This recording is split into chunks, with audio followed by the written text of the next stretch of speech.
భారతదేశ వ్యాప్తంగా ఇప్పటి వరకు హైయెస్ట్ కలెక్షన్స్ రాబట్టిన సినిమాలుగా దంగల్, బాహుబలి 2, పుష్ప 2 సినిమాలు ఒక రికార్డును అయితే సృష్టించాయి.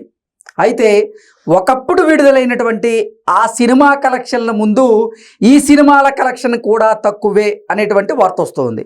ఇంతకీ ఒకప్పుడు రిలీజ్ అయినటువంటి ఆ సినిమా ఏంటి, ఆ సినిమా కలెక్షన్లతో పోలిస్తే ఈ 3 సినిమాలకు సంబంధించినటువంటి కలెక్షన్స్ ఎలా తక్కువయ్యాయి అనేది మనం పూర్తి స్థాయిలో విశ్లేషణ చేసుకుందాం. ప్రస్తుతం మనతో పాటున్నారు ప్రముఖ సినీ రాజకీయ విశ్లేషకులు, ప్రముఖ సీనియర్ జర్నలిస్ట్ శ్రవణ్ గారు. వారితో మాట్లాడదాం.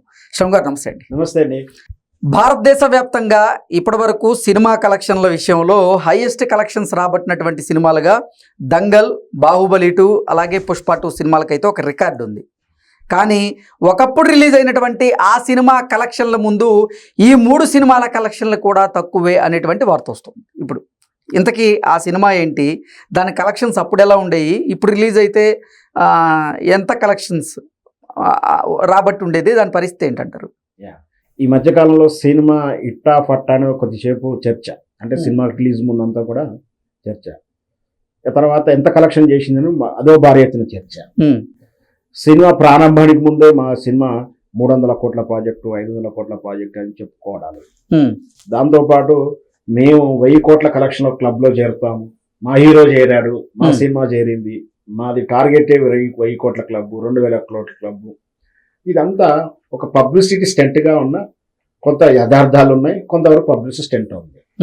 నిజంగా కలెక్షన్లు పెరుగుతున్నాయి, మాట వాస్తవం. ఈనాడు చిత్రంలో కలెక్షన్లో ఎందుకు హైయెస్ట్ గా కనపడుతున్నాయి అంటే, ఒకనాటి చిత్రాలు, ఒక చిత్రం విడుదల రోజు అయ్యేది మహానగరాల్లో మాత్రమే సినిమా రిలీజ్ అయ్యేది. ఆ తర్వాత జిల్లా స్థాయి, గ్రామీణ స్థాయి, తాలూకా స్థాయికి రావాలంటే మినిమం 1-2 years పట్టేది. జనరల్గా 1 yearకో 6 monthsకో 3 monthsకో ఆ స్థాయి, పట్టణ ప్రాంతం యొక్క స్థాయిని బట్టి వెళ్ళేది. కానీ ఈ రోజు అలా కాదు, రిలీజ్ రోజే మాలుమూరు గ్రామంలో ఉన్న థియేటర్ కూడా రిలీజ్ అవుతా ఉంది. కాబట్టి ఒక్కసారిగా కలెక్షన్లు వచ్చేస్తా ఉన్నాయి. 300-600 కోట్లు అంటున్నారు. సరే మొత్తం మీద వస్తున్నాయో, మరి వాళ్ళైతే 600 క్లబ్ అంటే 600 కోట్లు వచ్చినాయి అంటే నిజంగా రికార్డు కోసం చెప్తున్నా, మళ్ళీ ఇన్కమ్ ట్యాక్స్ చెప్పడానికి వేరే చెప్తారు. సరే అదంతా వాళ్ళ టెక్నికల్ విశేషం. మరి ఈ 2000 కోట్లు వసూలు చేస్తుంది, ఇదేనా రికార్డ్ అంటే వాస్తవం కాదు. ఇప్పటి వరకు ఉన్నటువంటి రికార్డులో దంగల్ ఈజ్ బెస్ట్ రికార్డు. ప్రస్తుతం యాజ్ ఫర్ రికార్డ్స్ మాట్లాడుతున్నాం మనం. రికార్డ్స్ లో దంగల్ ఉందా, ఆ తర్వాత బాహుబలి 2 ఉంది. సో వీటిని తలదన్ని వీళ్ళంతా 1500 కోట్లు, 2000 కోట్లు. మనం స్పష్టంగా ఒకసారి నేను చెప్తాను ఏ సినిమాకి ఎంత కలెక్షన్ వచ్చిందో కూడా. దంగల్ వచ్చేసి 2070 కోట్లు యాజ్ ఫర్ రికార్డ్స్, ప్రపంచవ్యాప్తంగా టోటల్ ఆల్ ఆఫ్. బాహుబలి 2 వచ్చేసి యావరేజ్ గా 1788 కోట్లు యాజ్ ఫర్ రికార్డ్. ఆ తర్వాత వచ్చేసి పుష్ప 2 1742 కోట్లు, అంటే 1700 కోట్లు వేస్తుంది. ఆ తర్వాత త్రిపురాలు 1250 కోట్లు, KGF 1117, తర్వాత జవాన్, ఇట్లా చాలా సినిమాలు, కల్కి, ఆ తర్వాత సీక్రెట్ ఆఫ్ సూపర్, ఎనిమల్, ఇవన్నీ ఉన్నాయి. ఇవన్నీ కూడా అంటే హైయెస్ట్ ఎంత 2000 కోట్లే. కానీ 1960లో రిలీజ్ అయినటువంటి మొఘలై ఆజం, ఈ చిత్రం దిలీప్ కుమార్, మధుబాల నటించిన చిత్రం, ఆసిఫ్ గారి రచనా దర్శకత్వ నిర్మాతలు వచ్చినటువంటి చిత్రం.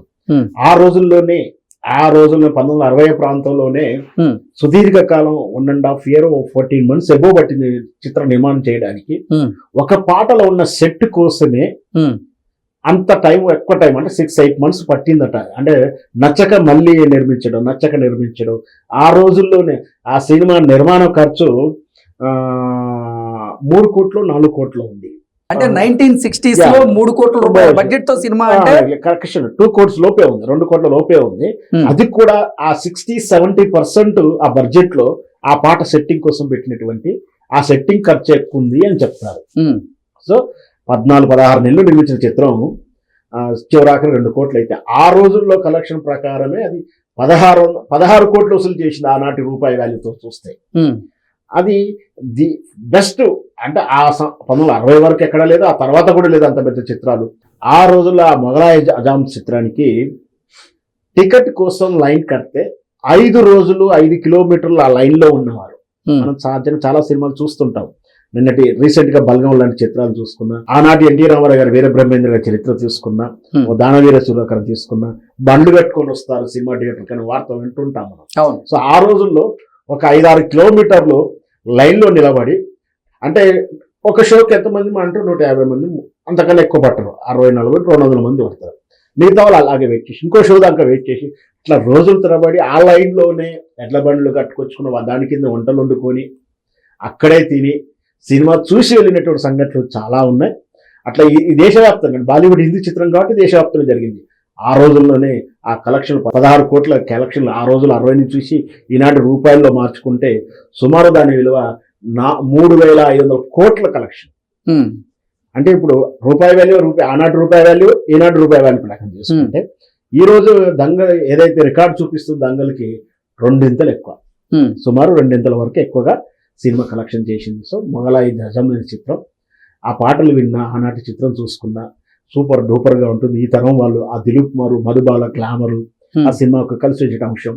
సరే, కథాంశం మనందరికి తెలిసిందే, మొఘల్ చక్రవర్తుల యొక్క బాబర్ సలీం అనే అనార్కలి యొక్క లవ్ స్టోరీ. అది తాజ్మహల్ యొక్క ఏదైతే మనం చెప్తుంటామో ఆ సలీం అనార్కలి ఏదైతే ఎవర్ గ్రీన్ లవ్ స్టోరీ ఉందో, సో ఆ స్టోరీ ఆ సినిమాని అద్భుతంగా ఎవరి పెర్ఫార్మెన్స్ వాళ్ళు చేయడం వల్ల అదొక కళాఖండంగా ఉంది. రిలీజ్ కూడా మంచి కలెక్షన్స్ వచ్చాయని చెప్తుంటారు. ఓకే ఓకే అండి, థ్యాంక్ యూ సో మచ్.